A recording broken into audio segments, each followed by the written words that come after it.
Hello, everybody. Welcome to Women Seeking Wholeness. I am Cherie Burton. So grateful to be with you today. This is going to be a fun episode for those of you who are thinking you missed your window, I guess.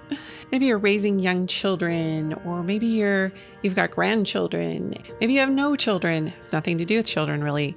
Although I can speak as being a mother from that standpoint, that it can feel oftentimes like when you are caring for others, that you have missed the window somehow on caring for yourself. And so that's a great awakening that's happening right now on the planet, is a lot of women coming to the understanding that because we are so relational and because we are such nurturers, that even if we don't have children, we'll often put the needs of others before ourselves.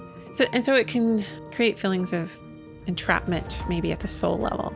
But I'm here to tell you that you have not missed your window. And Debra Valentina has been teaching about this for 30 years as a holistic intuitive coach for female entrepreneurs and execs. But she also works with just, I guess you could say, the lay person, the lay woman on finding joy. And I've been talking a lot about freedom lately, and that's one of the things that she writes about in her memoir. It's called Beyond Chaos, The Journey to Freedom and Joy. So she's going to talk to us about getting beyond our doubts, getting beyond the fears and limitations that we experience, so that we can show up and express our unique talents to this world, this hurting world that needs us. Debra, I'm so grateful that you've joined us today to lend your amazing insight into this whole journey to joy and to freedom, two topics I love. Yes, I love them as well.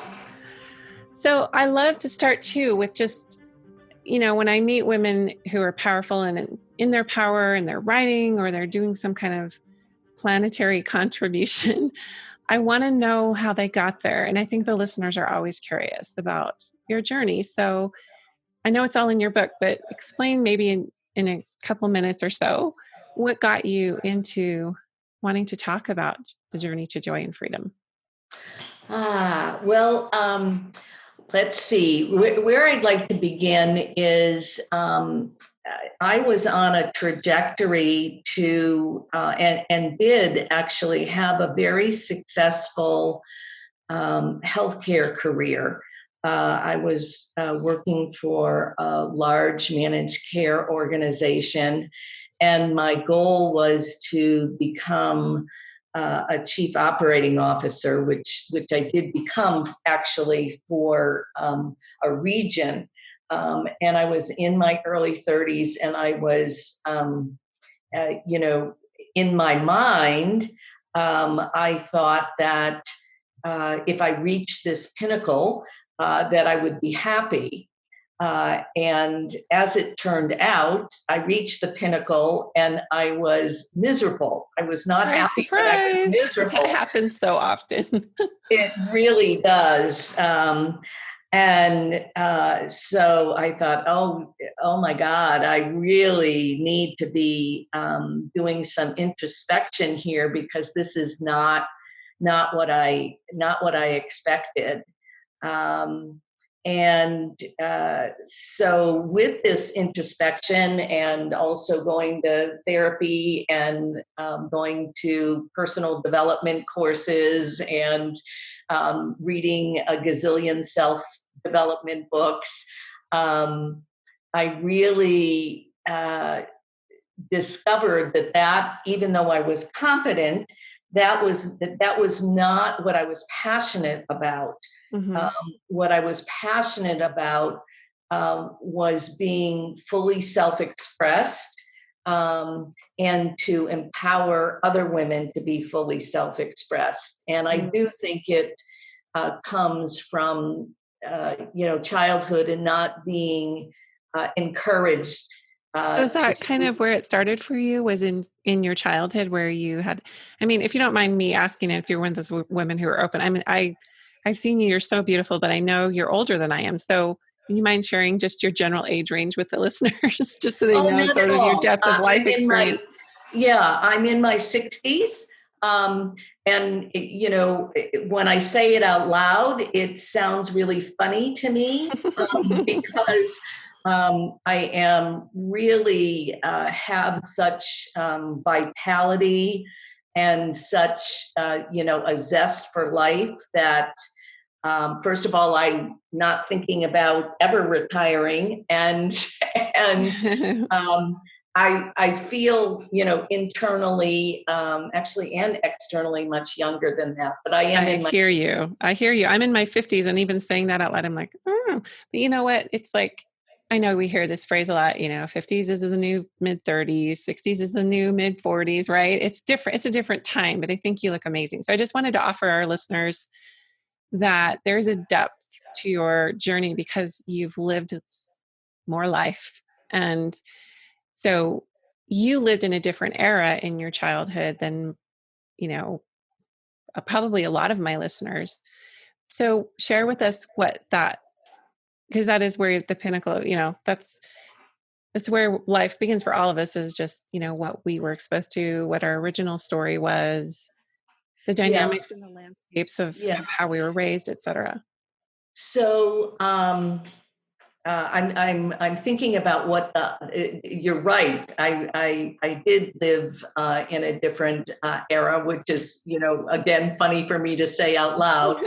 Um, but the women were to be seen and not heard.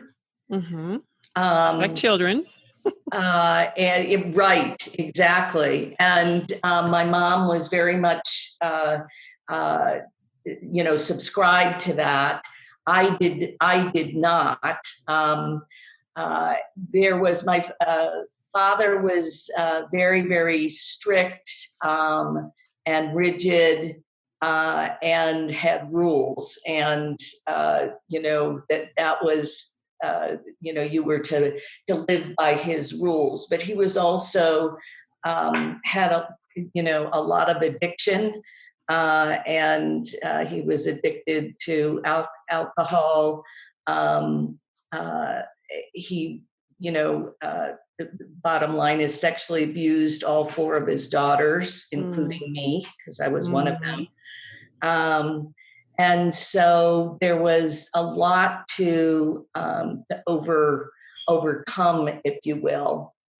And I remember very early on, probably at 5, deciding that I was going to, be happy, and that this couldn't be what there was to life, was to be, unhappy and under the thumb of someone else. So I think I'll stop there, but Yeah. I'm sure you've got the picture. Yes. Well, I think what's so inspiring, as I've looked at your website and seen what you're writing, it's like, it's never too late. It's never too late to wake up, and it's never too late to redefine yourself. Yes, absolutely. And that is really, I love the way you said it. That's really why I wrote my book, is to, inspire others, women in particular, that you don't have, no matter what's happened to you or what's, quote, been done to you, you don't have to be a victim. Yeah. You don't have to be a victim of your inheritance genetically or environmentally, nor do you have to play to the roles that are given to you, I guess you could say, or that you've inherited there, right? Yeah, Um, absolutely. Absolutely. so you stepped into holistic work, and you took, your, I guess, life experience and passions, and you put them into a holistic health coaching business. Is that correct? Working with female entrepreneurs. Yes, and I want to say holistic, and yes, my clients get healthier, but who I work with is high achieving female executives and entrepreneurs who have nagging self doubts. Sometimes it's called the imposter syndrome. Mm-hmm. Um, I think it's much broader than that. That even no matter how much they achieved, they have their left critical, judgmental monkey mind telling them, they're not enough and they need to do more. And, there's Yeah. doubts, there's I've been, doubts and fears yeah, there. absolutely. Yeah. I've been having this conversation with multiple thought leaders. Actually, I've been a guest on 4 podcasts in the last week, and it has centered around this very thing where there are these strong women who suffer. And they suffer because they haven't harmonized the masculine and feminine energy in them. That's part of it. But we've been so programmed with goal orientation, and we've been so conditioned with how achievement affects our worth, our performance based, kind of worth mentality. But ultimately, like, if your feminine energy is out of whack, you could accomplish a lot. Like in my case, a lot of kids, a successful business, like all these accolades and achievements. But like at the end of the day, I'm going to bed by myself and sleeping and walking around in my own skin. And it's like, there's some emptiness here. I need to figure out what's causing it. It was almost like a grief.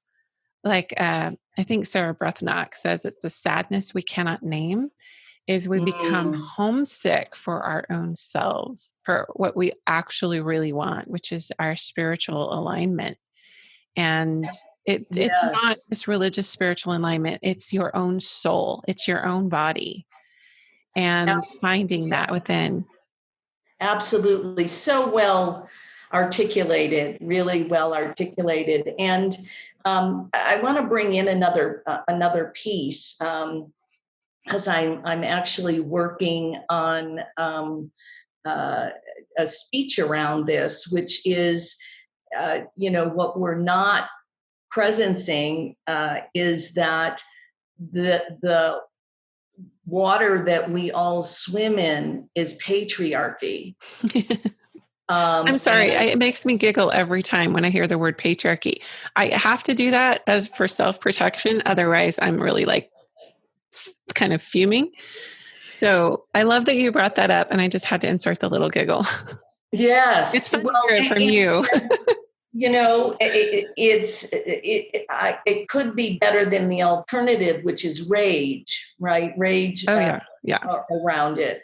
But the water we swim in, all of us, men and women, is patriarchy. And what another way to say it is the mass consciousness, or the culture scape is patriarchy. And what that means is that, uh, there's many meanings, but one is that women are not good enough. And so we're swimming in the water of women aren't good enough, and we get that by osmosis. And right. so, there's the personal, um, uh, wondering, like you so well articulated, but it's no wonder that, women are, doubting themselves. And I've worked with, at this point, because I've been a coach for well over 30 years, I have not met one woman who does not have doubts about herself. And I've worked with hundreds of thousands of women at this point. Mm, wow. I would agree. I haven't, you know, when you're talking about the patriarchy is the water we're swimming in, well, we women, when we gather, we may not be with having men in our midst, but we certainly took that collective unconscious belief system with us. And so it becomes then swimming in shame or comparison.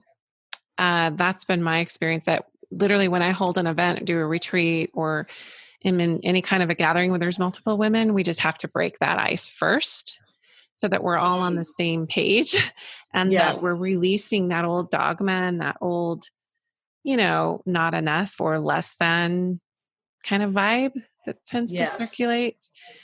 So Yeah. And I Oh, go wanted to ahead. just say that I'm so optimistic. I'm just generally optimistic anyway, which is one of my 7 qualities um, to cultivate on the journey to joy. Mhm. Um, but I'm very optimistic that with everything that is happening, you know, that a new world is being birthed and a new world for women to take their seat at the table, so to speak. Yeah, I love that you're saying this.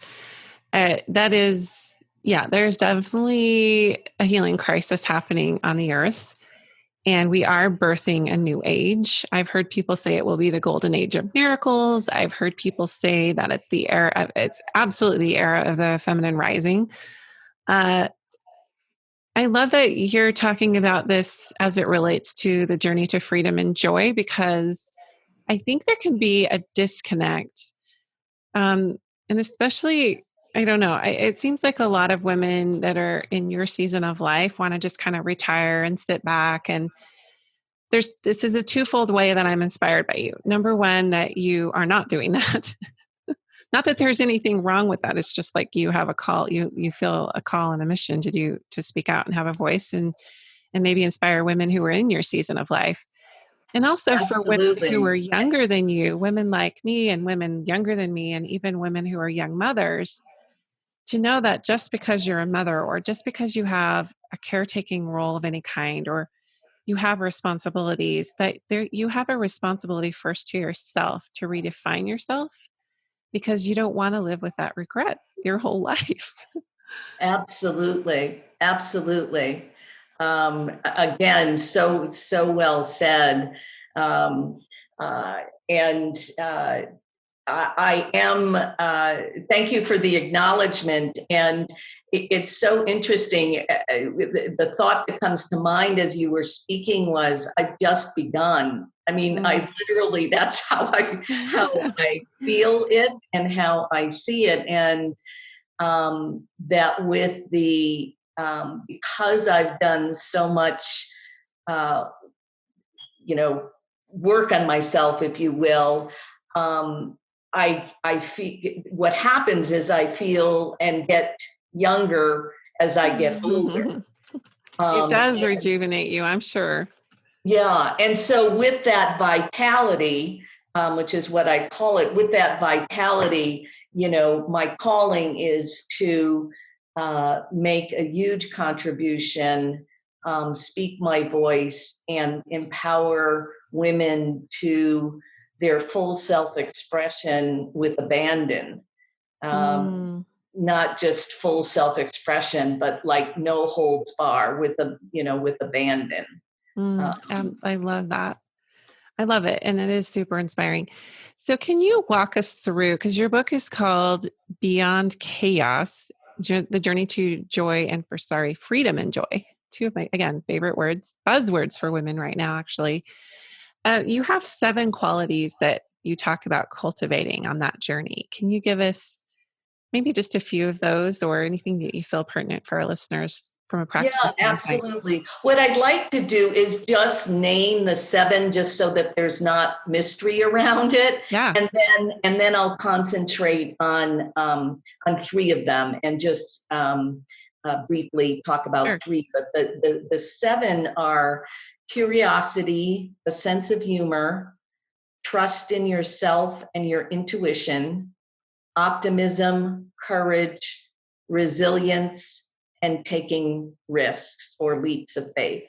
Mm, So I'll just say it again: curiosity, a sense of humor, trust in yourself and your intuition, optimism, courage, resilience. And by the way, my definition of resilience is how quickly you can get back to center after something has thrown you off. mm, So, and then taking risks or leaps of faith. And I think all 7 I cultivated, from a young age, and I still cultivate now. But the three that are my favorite, if you will, are curiosity. And it's such a powerful quality to cultivate because I find that curiosity curtails judgments, judging others or myself. Like if I go into curiosity and ask neutral, open-ended questions when I don't understand somebody else or my own behavior for that matter, it just bypasses judgment. Yeah, I learned from my sister Tanya, who is a coach, and she's done a lot of personal work. She's read a lot of stuff. She taught me that curiosity overrides fear. And so it's very similar to what you're saying. Curiosity is a basic fundamental need we have to ask questions and be curious. So when a system, or I would even say the patriarchy here, shuts down the questions in favor of this is what the way it is, this is the right way, this is the way you should do, it produces our fear, it activates our fear response. So we stay in anxiety and we never find who we are. I really like your tie-in with patriarchy, because that's part of patriarchy does shut down because there's right and wrong. And of course, patriarchy is always right. Yeah. Which when they say it, the thinking is over. When your authorities say something, the thinking is done for you. Yes, absolutely. So the second favorite of mine is a sense of humor. And I totally believe that my sense of humor literally saved my life. Because when I was growing up, I would use my sense of humor to break the tension in some really volatile situations. And, starting from a young age, I don't even know where it came from, but I knew that if I could break the tension with and see some lightness or absurdity in the situation, that it would really help to deflate it, and it loosens its hold on you when you can take that out. Yeah, absolutely. So I like my sense of humor. I'm not a stand-up comedian type, but and what I am is, give me any situation and I almost any, and I can find the humor in it. And so I would encourage the listeners to actually, practice that and kind of test that out in terms of finding humor in situations that they wouldn't think that they necessarily would. It's just like kind of like keeping it light. Don't take yourself too seriously. I kind of lump that in with humor a little bit, just because, we should laugh at ourselves more instead of beating ourselves up. It's like, oh, what a human moment for me. What a super unconscious move I just made, not in judgment, but just with humor. Well, and it's so right, because part of, the what women want to be is perfect, which of course we can't be. And if you can find the humor in being human, that does take it from serious to being lighter. And I'm a Capricorn, and I'm told Capricorns are the most serious of all. But well, I'm a Capricorn too, so I get it. And I don't usually even say I'm a Capricorn, but I was just prompted to, so now I know why. I play and fun. Like I have to literally schedule it so that I'll do it. Yes. Oh, yes. And with, you and I are women with missions. And so that gets even more, like I could spend 24/7 on my mission to empower women. Um, what I wanted to do is just talk about the third element, which is uh, really so important. And it's trust in yourself and your intuition.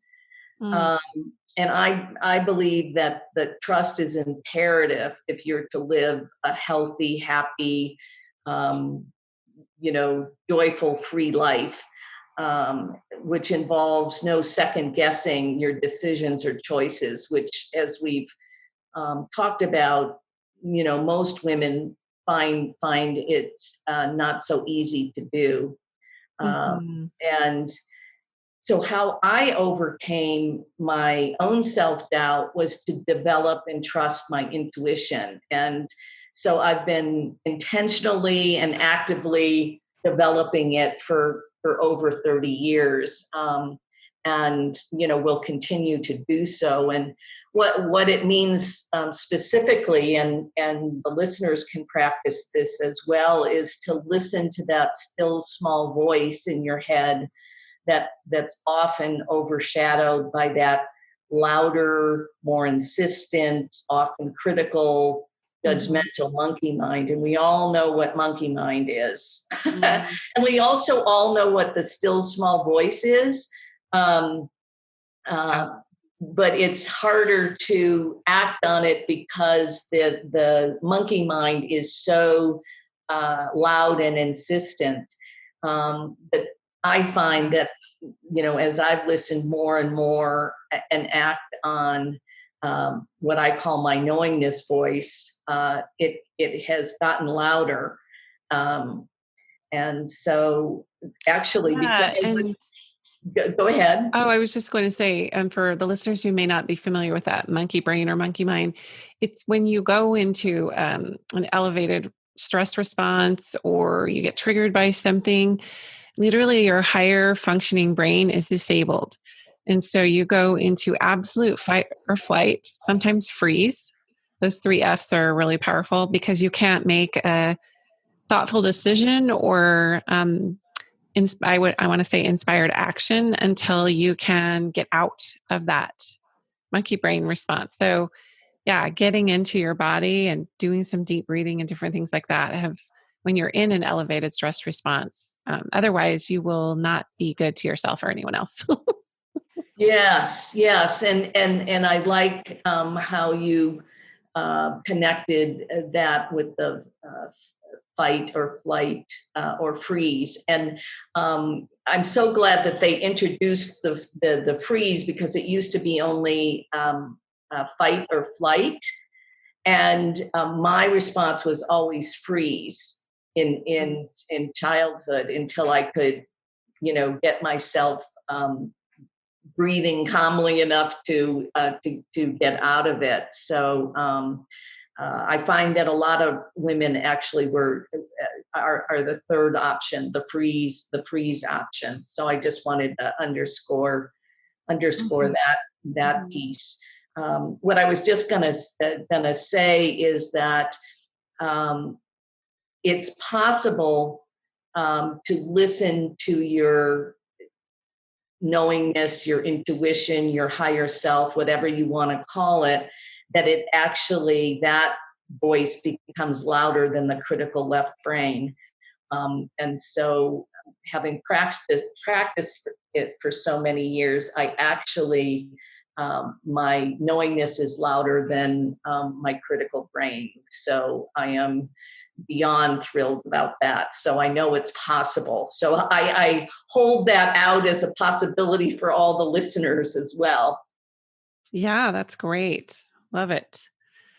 So yeah, as we kind of wrap this up and tie it together, I love that, I just love the idea of cultivating the journey to joy. Just that phrase feels so yummy and nourishing. And I think joy has been something that's been misunderstood because we just think it's like Pollyanna sunshine, rainbows, puppies, whatever, unicorns.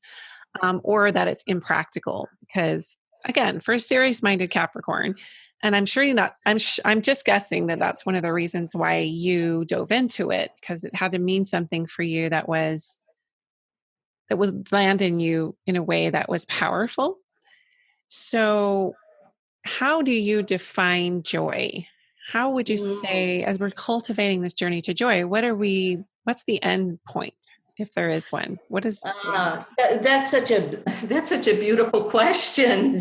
Thank you so much for it, Cherie. So joy, to me, is an internal state.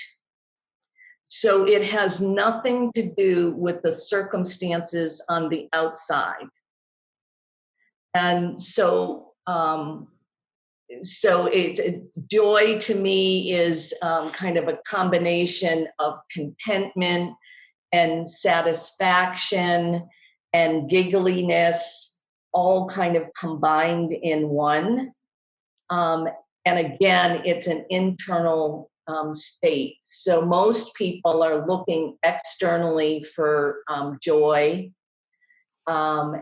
and that's not where it's to be found. So, for example, and I'm proud of this, and I know lots of people have not had a good time in the last 4 months, and have empathy and compassion like nobody's business Mm, um, for those people. And for me, I have gone introspective and have used the time, in my way of thinking, so wisely in terms of doing some things, having my book published, doing more courses online and reaching more people.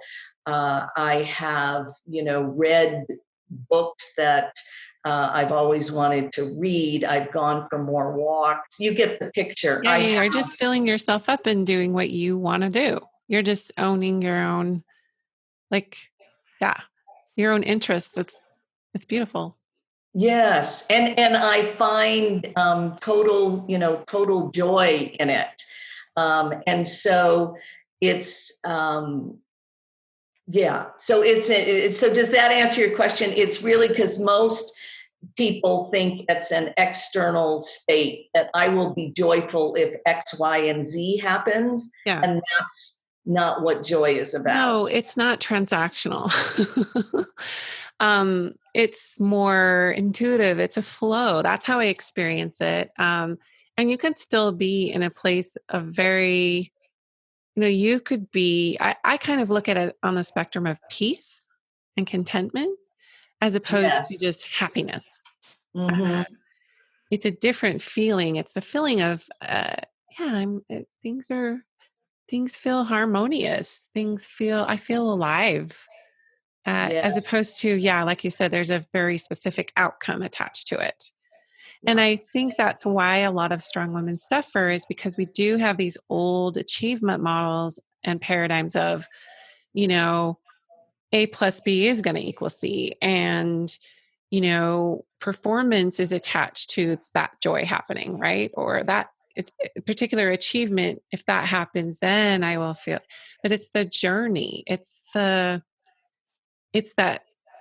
beautiful space of like, like you're saying with, keeping things light and having curiosity, and because ultimately you never arrive anywhere in this life. You never, and is that your experience? Like you never like arrive when you think, oh, I think I cracked the code on joy. Well, then you get a new life experience or a trigger. And then you're like, oh, okay. Yes. Well, my friends know that I say this often, which is my belief that if you're still walking on planet Earth, then there's still a journey for you. Mm, So you will not have, arrived. right. And just like I was saying, going full circle to the beginning of this conversation, I literally thought that when I became a chief operating officer of a healthcare organization, that I would have arrived and my life would have been complete. And that certainly, as I've explained, was not the case, but it set me on what I call my real journey. And I love what you said about peace and contentment. So it's this, in joy for me is the internal state of peace, contentment, vitality, hopefulness, just a whole bunch of yummy adjectives. Yep. Feast, like Yes. feast. And it's very human and messy too. So it's not, it's part of redefining yourself is realizing that you're always going to have weaknesses. And that if you're waiting for things to line up perfectly, you're waiting a long time. Some of the best piece of advice I ever received, and this was as a young mom, just having all this ambition and wanting to make, step into a mission and having these young kids. And I was like, oh, I guess I'm going to have to give myself this permission because I'm not getting it anywhere else. And I think it was by Marie Forleo. She said, start before you're ready. And it was in a business context. But I was like, oh, okay. Because when are you ever truly ready? Like if you're Yes. waiting for things to completely line up, you're waiting and it's never ending. They never will. Yes. Creation's messy. So yes, and that's that is I like that word, messy. I used to hate the word, and now I love the word because it's a permission word. If you know it's going to be messy, then you give yourself permission not to be perfect. And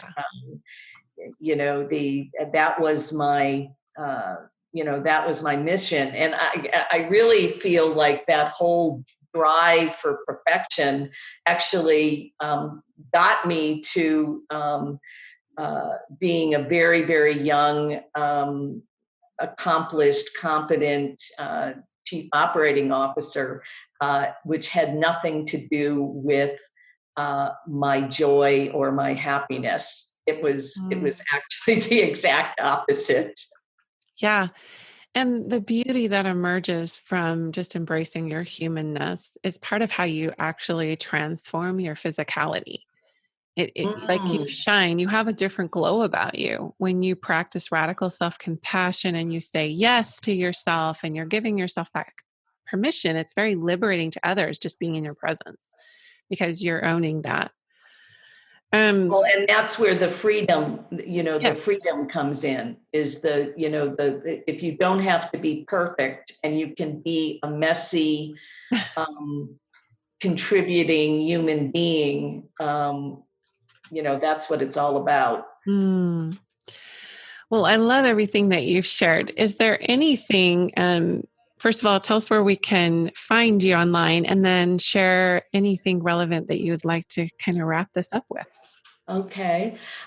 Yes, you can find me. The easiest URL to remember is beyondchaosbook.com, because that's the name of my book, is, as you said earlier, Beyond Chaos. And so it's beyondchaosbook.com. And for the first 5 listeners who would like to take me up on this, I'm offering a free individual 30-minute clarity call with myself. And all you have to do to claim it is to go to the contact page on beyondchaosbook.com. And I'd be, just so happy and thrilled to speak with you. So what a beautiful gift. thank you. Yes, and I'm looking forward to talking to some of the listeners. And so again, it's beyondchaosbook.com. Beautiful. So any last words of parting wisdom? Yes, let me just tune into that. I use my intuition a lot, so let me just use it right now. I would say that what's coming to me is to say that again, that I would love for the listeners to be optimistic and hopeful about how the world is changing and changing from patriarchy to a more balanced world where women and men and masculine and feminine energy complement one another. So I can't even say how hopeful I am.